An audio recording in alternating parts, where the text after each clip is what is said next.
Hey everyone, and welcome back to my channel today. We're diving into the critical, often misunderstood period of American history, the Articles of Confederation. Think of it as America's first attempt at government after declaring independence.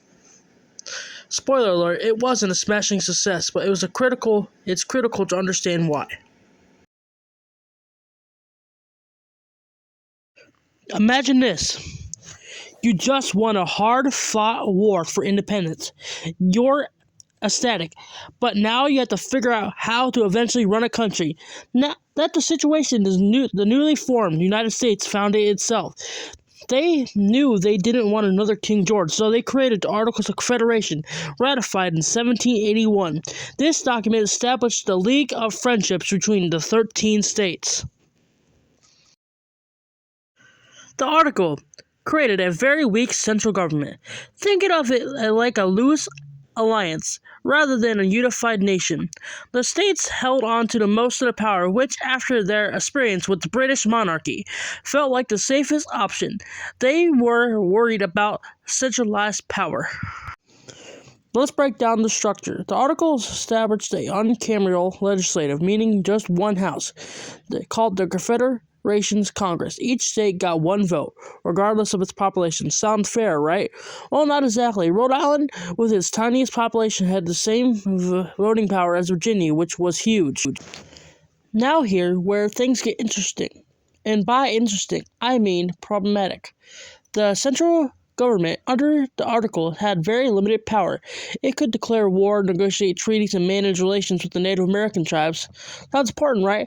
But here's the catch. It couldn't enforce any of the decisions.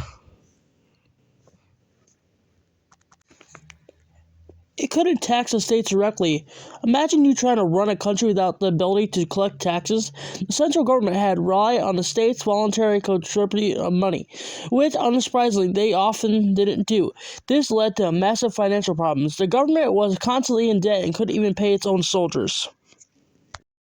Another major weakness that was a lack of a strong executive branch. There was no president or chief executive to enforce laws and lead the country.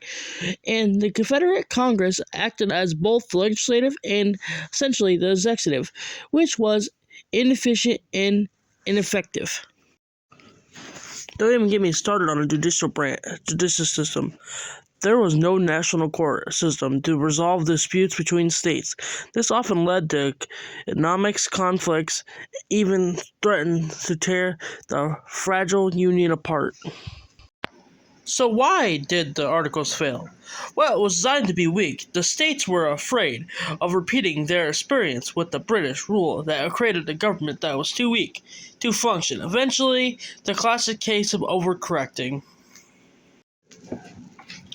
The Articles of Confederation did have some minor successes. It guided the nation through its initial years after independence, established the Western expansion, like the Northwest Ordinance you will see right here.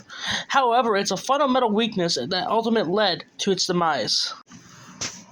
The shortcomings of the Articles became glaringly apparent by the mid-1780s. States rebellions, a farmer uprising in Massachusetts, highly inalienable of the government to maintain order and enforce laws. It was always the final nail in the coffin.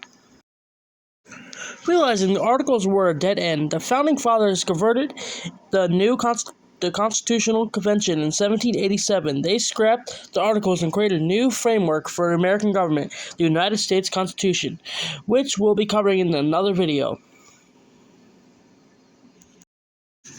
So there you have it, the Articles of Confederation in a nutshell.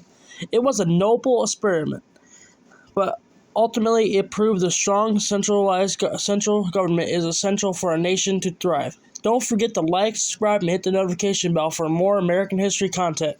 Let me know in the comments what you think of the Articles of Confederation, and I'll see you in the next